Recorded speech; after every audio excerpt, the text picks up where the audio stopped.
할렐루야. 우리 주 예수 그리스도의 은혜와 평화가 예배 자리에 함께 하신 여러분들의 삶 가운데 가득하게 되시기를 주님의 이름으로 간절히 기원드립니다. 토미 테니 목사님이 쓰신 책 중에 하나님께 굶주린 예배자라는 책이 있습니다. 하나님께 굶주린 예배자. 이 책에서 이 토미 테니 목사님이 뭐라고 하시냐면, 하나님은 하나님께 굶주린 자들을 찾으신다라고 얘기합니다. 하나님께 굶주린 자들을 찾으신다. 하나님께 굶주렸다는 말이 무엇을 이야기하느냐? 하나님께 굶주렸다는 것은요, 지금까지 삶에 하나님의 임재를 경험해 보지 못하고 하나님의 임재를 통하여서 주어지는 그 평안과 기쁨을 누려보지 못한 이들, 그들이 하나님을 찾을 때 그것을 굶주린다라고 표현합니다. 그러면서 그렇게 하나님을 찾을 때 세상에서 줄 수 없는 그 놀라운 기쁨과 평안을 간절한 마음으로 찾을 때 하나님께서 기꺼이 찾아오시고 만나 주신다라고 책에서 그렇게 얘기합니다. 그러면서 토미 테니 목사님이 책에서 질문합니다. 뭐라고 질문? 이렇게 질문합니다. 하나님을 향한 굶주림이 너무나도 간절해서 다른 사람들이 나에 대해서 뭐라고 신경 쓰는지 신경 쓰지 않고 하나님께만 매달려 본 적이 있느냐고. 즉 다시 말하면 지금 하나님의 임재를 구하고 있냐고. 지금 하나님의 임재를 바라고 있냐고. 사랑하는 여러분, 하나님께 굶주릴 때 하나님을 간절히 만나고 싶은 갈망, 하나님을 구하는 그 믿음이 있을 때 하나님 우리 가운데 임재하시고 우리를 만나 주신다는 겁니다. 그래서 성 어거스틴은요, 고백록에서 그런 고백을 합니다. 하나님 아니면 평안함이 없습니다. 세상에 여러 것들을 많이 누려보고 세상에 여러 즐거움을 다 누려봤던 그 어거스틴이 고백록에서 고백하기를 하나님 아니면 참 평안이 없습니다. 세상이 줄 수 있는 것이 아닌 하늘로부터 내려오는 신령한 평안, 그것을 통해서만이 우리가 누릴 수 있는 평안함, 그것을 우리가 구해야 된다라고 얘기합니다. 사랑하는 여러분, 그리고 오늘 이 예배 자리에서 우리가 던져야 될 질문이 바로 그겁니다. 지금 우리는 하나님을 간절히 구하고 있는가? 하나님을 간절히 바라고 있는가? 지금 우리 가운데 하나님 임재하여 주시기를 우리는 정말 구하고 있는가? 이 시간 우리 간절한 마음으로 하나님을 구할 때 하나님께서 우리 가운데 임재하시고 만나 주실 줄 믿습니다. 그리고 우리가 하나님을 구할 때 함께 하신 하나님 놀라운 은혜가 우리의 삶에 놀라운 회복의 역사로, 놀라운 치유의 역사로 나타나게 되기를 주님의 이름으로 간절히 기원드립니다. 오늘 본문을 보면요, 예수님이 이제 예루살렘에 입성하실 때 예루살렘 성에 있던 사람들이 종려나무 가지를 들고 나와서 흔들면서 막 소리치는 장면을 합니다. 호산나 호산나. 여러분, 예수님께 종려나무 가지를 들고서 호산나 외치던 그들의 마음, 왜 그들은 예수님이 예루살렘으로 들어오실 때 종려나무 가지를 들고 나와서 호산나 호산나 외쳤을까요?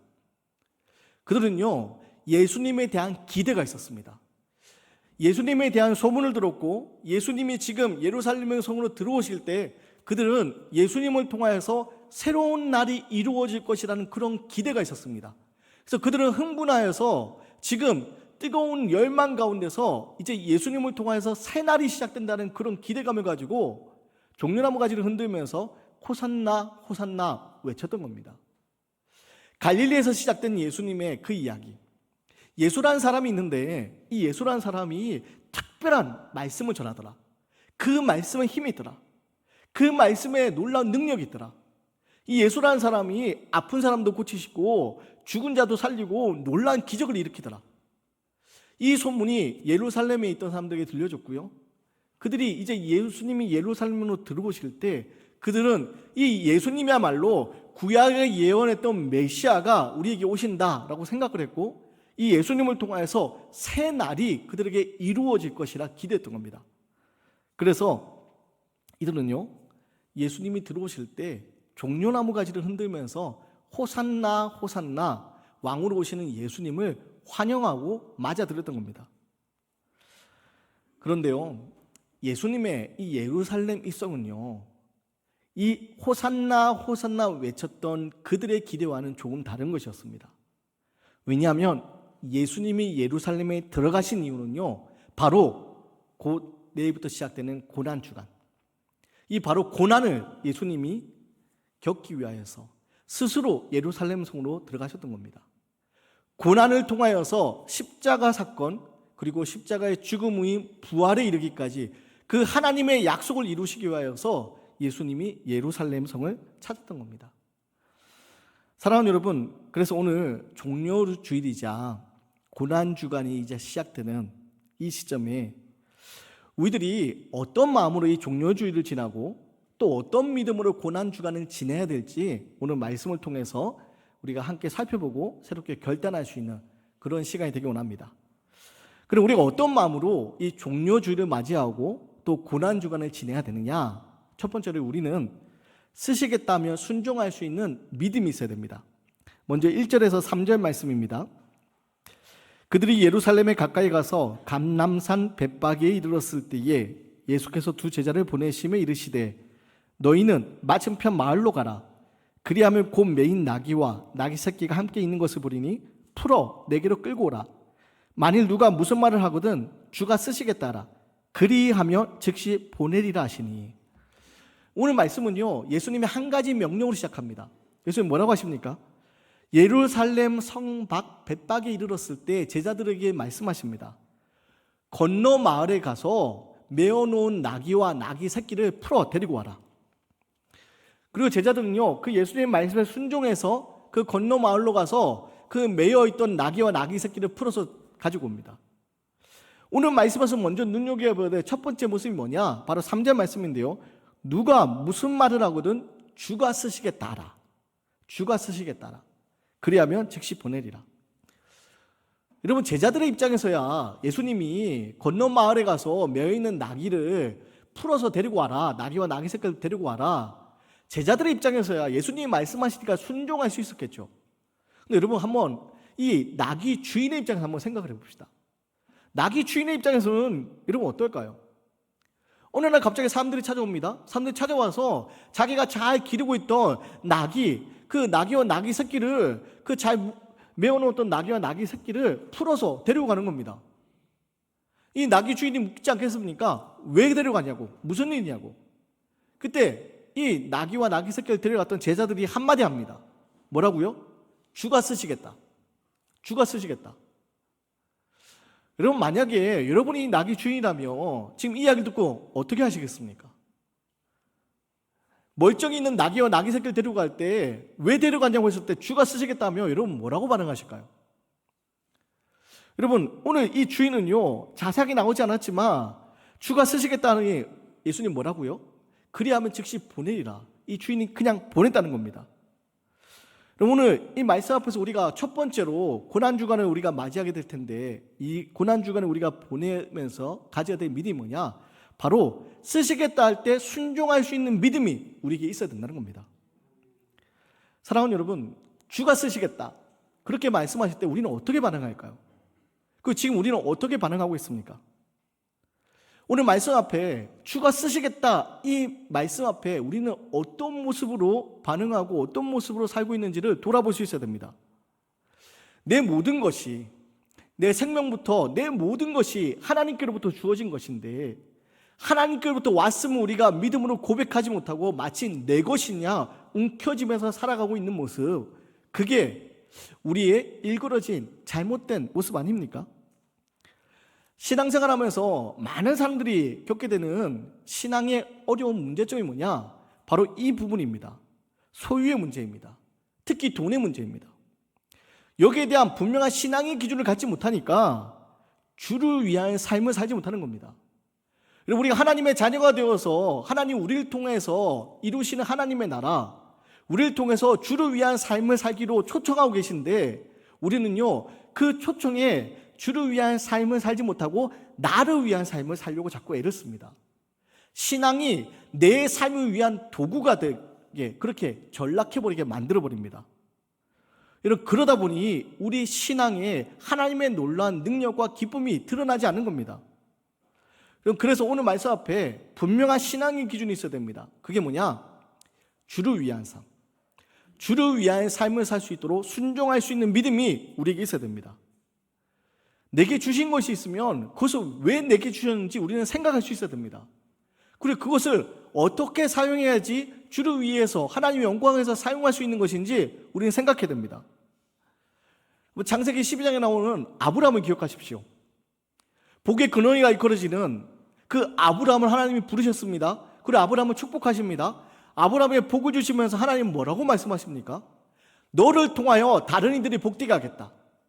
복의 근원으로 삼으시는데 이 복의 근원이 아브라함 가족만 잘 먹고 잘 살게 만드는 것이 아니라 아브라함을 통해서 다른 이들이 복되게 하겠다. 그것이 바로 하나님이 일하시는 방법입니다. 여러분, 하나님이 내게 주신 것이 있다면 이것을 통하여서 다른 이들을 복되게 하려는 하나님의 계획이 있음을 우리는 알아야 됩니다. 그리고 내게 주신 것을 유익하게 축복의 도구가 되도록, 축복의 통로가 되도록 사용할 수 있어야 됩니다. 그래서 감리교 창시자이신 웨슬리 목사님은요, 돈의 사용이라는 소유에 이렇게 말합니다. 만일 모든 인간들이 죄를 짓지 않고 살면서 오직 성령이 충만해 있다면 마치 예루살렘의 초대교회에서처럼 어떤 사람도 자기 소유를 자기 것으로 여기지 않고 각자 필요만큼 분배해 준다면 돈도 필요 없다고 생각할 것이며 돈의 사용은 폐지되었을 것입니다. 돈은 인류의 삶에서 가장 고귀한 목적을 충족시키는 하나님의 훌륭한 선물인데 이 영광스러운 목적을 이룰 수 있도록 어떻게 사용할 수 있는지, 어떻게 하나님의 뜻에 응답할 수 있는지를 배우는 것은 참으로 중요한 일입니다. 웨슬리 목사님 뭐라고 얘기하시냐면요, 우리가 성령 충만하게 된다면 초대교회에 많은 사람들이 모여서 함께 공동으로 생활했던 것처럼 내 것을 주장하지 않고 함께 나누는 삶을 살게 될 것이라고 그렇게 얘기합니다. 그리고 돈에 대해서도 뭐라고 얘기하냐면 돈은 하나님이 주신 좋은 것이라고 얘기합니다. 다만 이 돈을 어떻게 사용하느냐에 따라서 이 돈이 우리에게 좋은 것이 될 수 있는가 하면 반대로 우리는 돈의 노예가 될 수 있다고 경고하고 있습니다. 여러분, 오늘 우리에게 주신 것을 우리는 어떻게 사용하고 있습니까? 하나님이 내게 주신 것을 주를 위해 사용하고 있습니까? 아니면 이것이 내 것인 양 놓지 못하고 어떻게든 더 많은 것을 움켜쥐려고 애쓰며 살아가고 있습니까? 주가 쓰시겠다 할 때 여러분, 이 주, 말 그대로 내 삶의 주인에 대한 그 분명한 믿음의 고백이 있어야 됩니다. 오늘 이 말씀 앞에서 우리가 가져야 될 가장 중요한 신앙이 뭐냐? 예수님이 내 삶의 주인이라고 고백할 수 있는 그 고백이 있어야 된다는 겁니다. 그 고백이 없을 때 여러분, 우리는 주를 위한 삶이 아니라 나를 위한 삶을 살아가면서 이 신앙도 나를 위한 도구로 그렇게 만들어버리곤 한다는 겁니다. 여러분, 이 땅 살아가면서 소유가 우리의 목적이 되어서는 안 됩니다. 하나님 우리에게 생명을 주시고 이 땅에 우리에게 살게 하신 이유가 있는데 그것은 많은 것을 소유하라고 우리를 이 땅에 살게 하신 것이 아니라 우리를 통하여서 하나님의 거룩한 뜻을 이루고자 하는 하나님의 계획이 있다는 사실을 여러분 기억하셔야 됩니다. 그래서 여러분, 돈의 노예가 되지 마십시오. 소유하려고 살아가는 것이 아니라 하나님을 위한 삶, 주를 위한 삶, 주가 쓰시겠다 할 때 그 말씀을 순종하며 내어놓을 수 있는 삶, 그 삶을 살아가시 바랍니다. 그래서 하나님의 뜻을 이루는데 여러분, 물질을 사용하셔야 됩니다. 하나님께 드림이 아깝지 않아야 됩니다. 하나님께 드림이 복이 되는 삶을 살아야 됩니다. 여러분, 이것을 아는 사람들은요, 믿음으로 하나님께 드리면서 아까워하지 않습니다. 많은 것을 드리면서 오히려 기뻐합니다. 왜냐? 주를 위한 것이니까. 하나님이 내게 주신 것에 대해서 내 것을 생각하며 하나님의 것을 여러분 훔치려 하지 마시고 주가 쓰시겠다 할 때 그 말씀 순종함이 내어드릴 수 있는 삶, 그래서 주를 위한 도구가 되는 삶, 하나님의 영광을 위한 삶, 그 삶을 살아낼 수 있는 그 순종의 믿음, 그 믿음이 저와 여러분에게 있기 원합니다. 오늘 본문처럼 주가 쓰시겠다 할 때 내 것을 주를 위해서 아낌없이 내어드릴 때 여러분, 그것은 하나님께서 결코 잊지 않으십니다. 하나님께서 쓰시겠다 들으실 때 하나님은 그것을 반드시 기억하십니다. 히브리서 6장에 이런 말씀이 있습니다. 하나님은 불의하지 아니하사 너희 행위와 그 이름을 위하여 나타낸 사랑으로 이미 성도를 섬긴 것과 이제도 섬기고 있는 것을 잊어버리지 아니하시느니라. 히브리서 6장 10절에 뭐라고 하냐면요, 하나님께서는 불의하지 아니하기 때문에 잊어버리지 않으신다는 겁니다. 주를 위한 삶을 하나님이 잊어버리지 않으신다는 겁니다. 사랑하는 여러분, 하나님은요, 주를 위해 살아가도록 우리를 부르셨고 그 믿음에 순종할 때 우리는요, 하나님 영광을 위한 삶을 살아갈 수 있습니다. 특별히 고난주간에 시작되는 이 한 주간, 이 고난주간 한 주가 여러분 그동안 나를 위한 삶을 살았다면 주를 위한 삶을 한번 살아보시기 바랍니다. 어떻게 하면 하나님의 영광을 나타낼 수 있을까? 어떻게 하면 주를 위해 살아갈 수 있을까? 어떻게 하면 나를 위해서가 아니라 주를 위해 살아갈 수 있을까? 그래서 여러분 오늘 말씀에 나오는 주가 쓰시겠다 할 때 그 나귀를 내어놓을 수 있는 그 나귀의 주인처럼 하나님을 위해 살아갈 수 있는 그런 믿음의 삶이 저와 여러분의 모습이 되기 원합니다. 두 번째로 우리가 기억해야 돼 우리가 신앙이 뭐냐? 바로 약속이 이루어지면 확신하는 신앙이 되어야 됩니다. 4절과 5절 말씀입니다. 이는 선지자를 통하여 하신 말씀을 이루려 하심이라. 일러스되 시온 딸에게 이르기를 내 왕이 내게 임하나니 그는 겸손하여 나귀 곰 멍에 매는 짐승의 새끼를 탔도다 하라 하였느니라. 여러분 오늘 마태복음은요, 종려나무 가지를 흔들면서 예수님을 맞이하는 사건을 구약에 예언되었던 그 말씀이 성취되는, 구약에 예언되었던 그 말씀이 이루어지는 사건으로 바로 우리에게 증언하고 있습니다. 이것을 통해서 성경은 우리에게 무엇을 이야기하느냐? 하나님은 반드시 그 약속을 이루어 가시는 분이라는 겁니다. 사랑하는 여러분, 하나님은요 반드시 그 약속을 이루어 가시는 분입니다. 그렇기 때문에 우리는요 그 약속이 반드시 이루어짐을 믿고 그 약속을 믿고 기다릴 수 있는 믿음이 있어야 됩니다. 탈무드에 나오는 한 이야기인데요, 한 청년이 사랑하는 그 여자를 만나서 약혼을 합니다.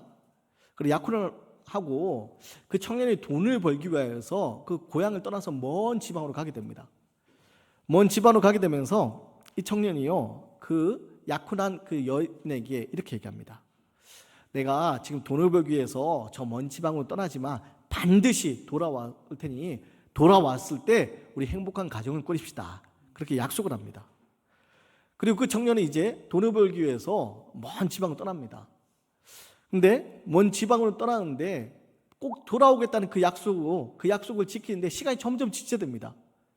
그 돈을 벌면서 일을 하다 보니까 점점 더 먼 지방으로 가게 되고 그러다 보니 금방 돌아오지 못하고 시간이 점점 지체됩니다.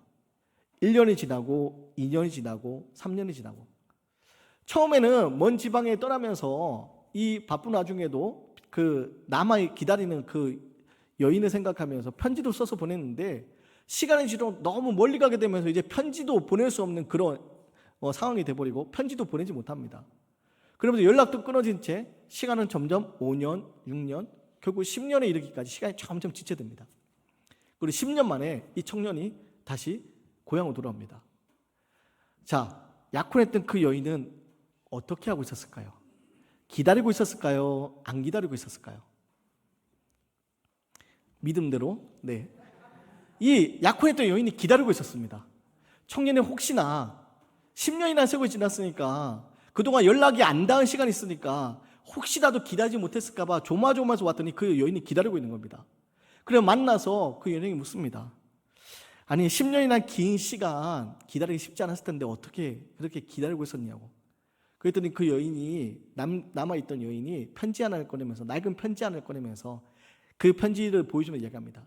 당신이 이야기하지 않았냐고. 꼭 돌아올 테니까 돌아와서 행복한 가정 꾸리자고 이야기하지 않았냐고. 꼭 돌아오겠다는 그 약속 난 믿고 있었다고. 사랑하는 여러분, 이 남아있던 약혼녀가 기다릴 수 있었던 이유는요 꼭 돌아오겠다는 그 약속, 그것이 이루어질 거라는 믿음 때문이었습니다.